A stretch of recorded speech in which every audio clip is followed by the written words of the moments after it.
Hello and welcome to the second video of the Don't Starve Together guide. In this video we're gonna talk about the different seasons and how to survive them.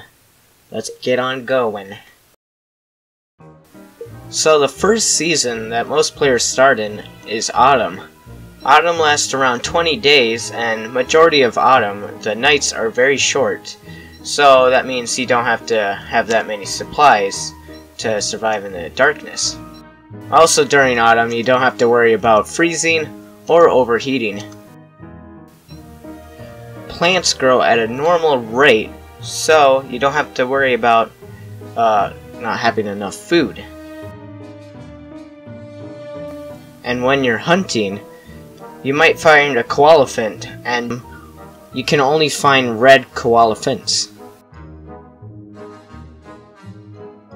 So autumn is pretty much one of the best seasons since there is no major threat like freezing or overheating.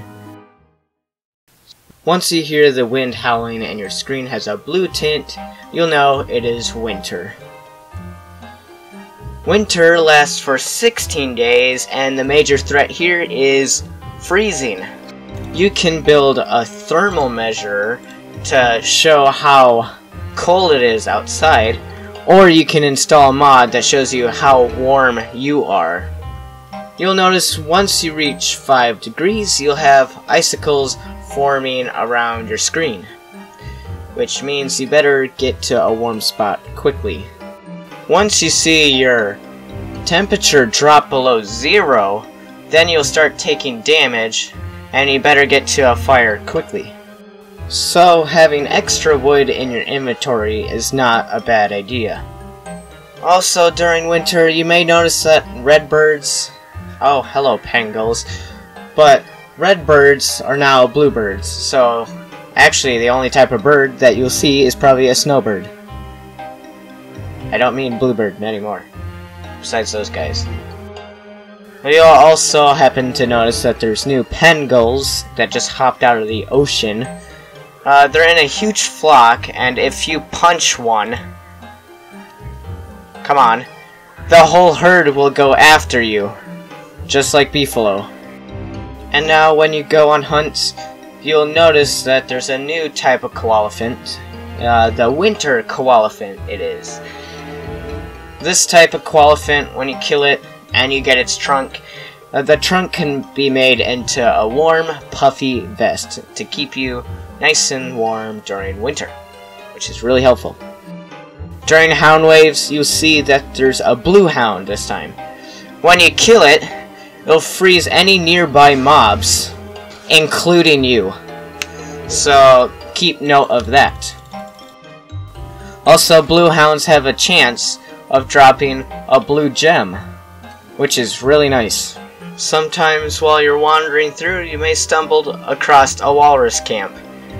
These are quite rare and very useful. When you come during day, there will be 2 hounds that spawn a Mac Tusk and a wee Mac Tusk. If you're in range of Mac, he will start shooting you and the dogs will chase you. I recommend you kill the dogs first and chase Mac until he's far enough away from his house. This may take a while since Mac has a long range from his house, and you'll see once he's far enough away, he'll not run away from you anymore. Oh wow, that's a good drop. And he'll just start heading home, which is a perfect time to strike. Mac can give you a tam o'shanter and a walrus tusk, but is a guaranteed drop of meat and a blow dart. I do recommend to you that you wear the tam o'shanter, since it gives you a plus 6.7 sanity aura per minute, and it has a durability of 25 days, and it also gives you lots of installation time, which is really useful during winter. Now on the subject of food. You may notice that your crops will not regrow. That's because it's too cold outside to actually grow. Even if you're trying to fertilize it, it's just like frozen, stuck to the ground. But a good thing about winter is that food rots 25% slower in winter due to the coldness. So if you have a fridge, your food will pretty much last forever. So you want to stockpile a lot of food for winter. The only thing that's not affected by the winter cold is spiky bushes. So that could be an excellent twig supply if you're willing to prick yourself. Another thing that happens in winter is that ponds are frozen over, so that means frogs don't spawn. This pond is the wrong type of pond that I accidentally spawned in, so don't worry about that. Bees don't come out of their hive during day because it's too cold, but killer bees are still active, so be mindful of that. The big bad monster that spawns in winter is Deerclops. Deerclops has 4,000 health and does around 75 damage to players, and he does 150 damage to mobs. When fighting Deerclops, he provides a negative 400 per minute sanity aura, but otherwise it's a negative 100 sanity per minute aura. When you kill Deerclops, he'll drop 8 meat and an eyeball. So that's pretty much it for winter. So now moving on to spring. Once you know the snow melts away, you can finally take off your winter cap and probably burn it, which I can't. Dang it. Which, actually don't burn your winter caps. Just save them for next year. Spring lasts around 20 days, and the first half of spring, the days are very, very short. But on the second half of the season, the days get progressively longer. During spring, many glaciers will begin to melt, and the bees will finally come out and pollinate everything once more. But the bees are no longer happy. They are not considered killer bees though. They'll just want to punch you. Flowers will also spawn randomly during spring, even if there's no insects around. Rabbit holes will also close during spring, and that'll force the player to look for a different food source. Hello. Lure plants will also spawn naturally in places that the player has already explored. In spring, the maximum chase time for enemies has been increased by 33%, and also blue hounds are still a thing. Hey, do you still got that Deerclops eyeball? Because if you do, you can make it into an eye umbrella, which I highly recommend you do. It will completely protect you from the rain, and will increase your sanity also. But if you don't have the eye umbrella, players could freeze due to wetness. So, better have the extra wood. On the positive side, rain causes crops to grow more quicker, and mushrooms can be picked more frequently. Other plants like berry bushes can regenerate much faster during spring. Another downside though is that drying racks take more time to dry due to the rain. Speaking about rain, frog rain is a thing. And you'll notice when it is frog rain because there's a million frogs spawning around you. Which I do not recommend you going down to your beefalo herd and having the beefalo fight off the frogs, because the frogs will win all the time. Trust me, I had experience. This season's boss is Moose Goose. Moose Goose has 6,000 health and does 75 damage to players.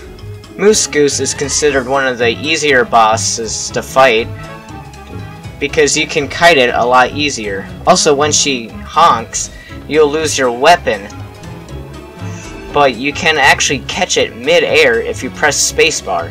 on the right time.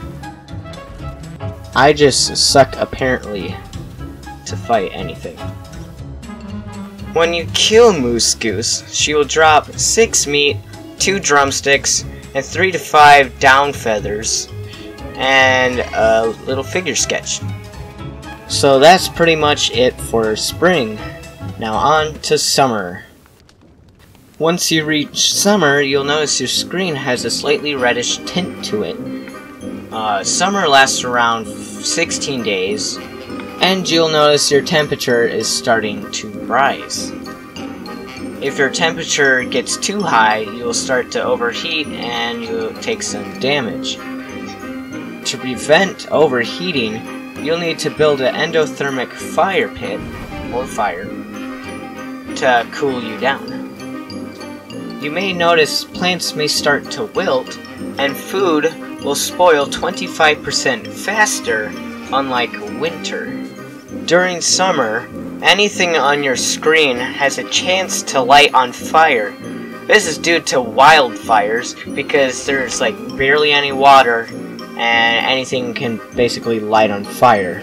So it's recommended that you have a fling-o-matic in your base so things don't light on fire and have your entire base burned down. During hound waves, red hounds can spawn, and you can kind of guess what happens with this variant.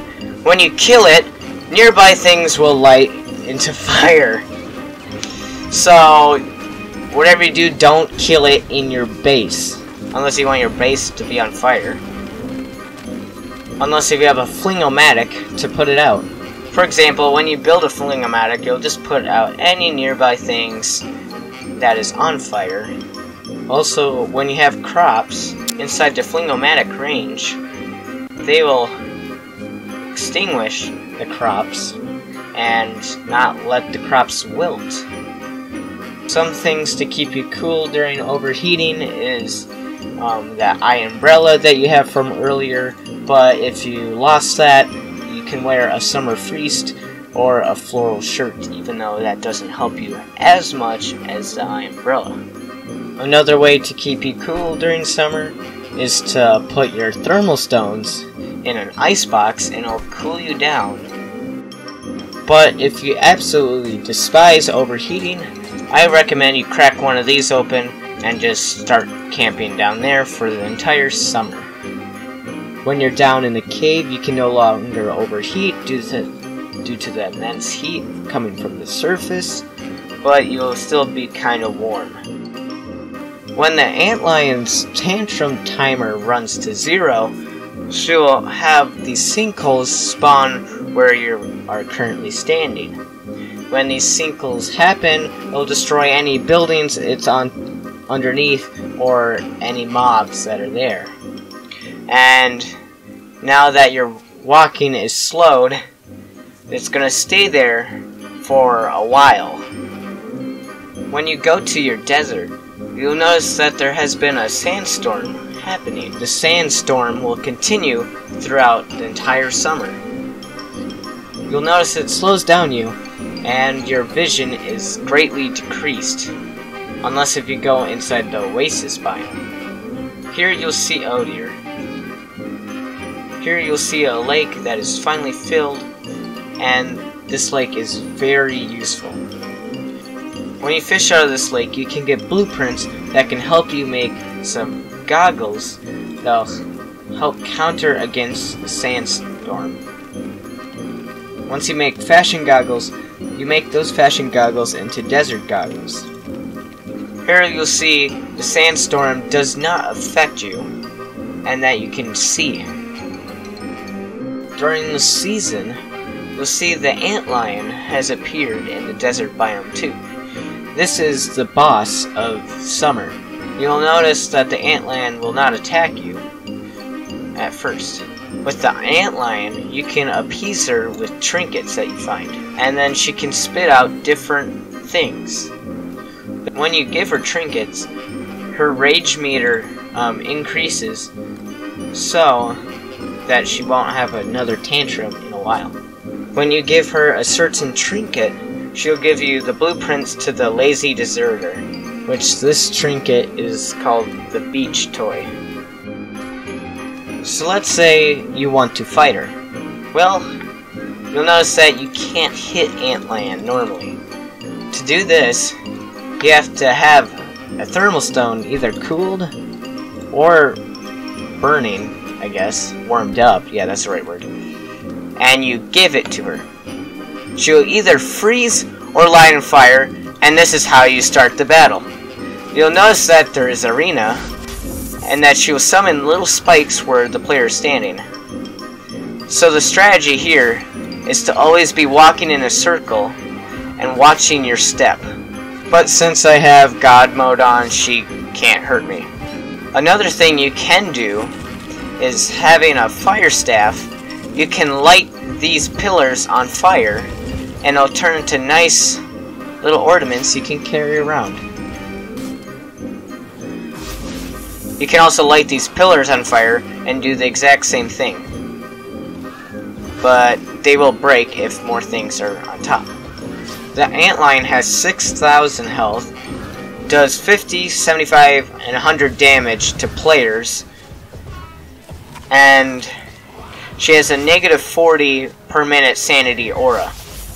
When you defeat the Antlion, she'll drop 6 to 8 desert stones, 4 meat, 2 to 4 rocks, some trinkets, and some blueprints for the lazy deserter.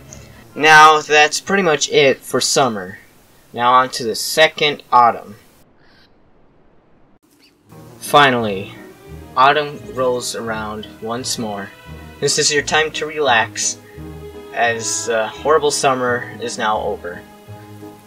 First, you'll notice that withered plants will become normal once more, and that you'll no longer overheat. But this time during hound waves, red hounds will still spawn. So just keep in mind that they can still burst into flames. You'll notice that the new boss monster here is Berger. You'll notice that he'll eat anything on the ground that is food, even rot. That is disgusting. But if you pick up items that Berger was trying to eat, and you do this 3 times, he'll growl at you, and the 3rd time, the battle will begin and he'll try to attack you. Berger has 6,000 health and does 100 damage to players, so he's quite a beefy boy. He has an insanity aura of negative 400 per minute when fighting, and otherwise it's negative 100. Even if it's just food on the ground, he will eat food in containers like ice boxes and chests. He will also shed fur every 45 seconds. Also, Berger will destroy any structures in his pathway, so make sure he's not near your base. When you defeat Berger, he'll drop 8 meat and a thick fur. When you get a thick fur, I recommend you do not make an installated pack because it's pretty much useless. I recommend you making a hibernation vest, which will keep you warm during winter. Well, hopefully you learned something new in this guide. If you liked it, hit the like button, and I'll see y'all guys later. Goodbye.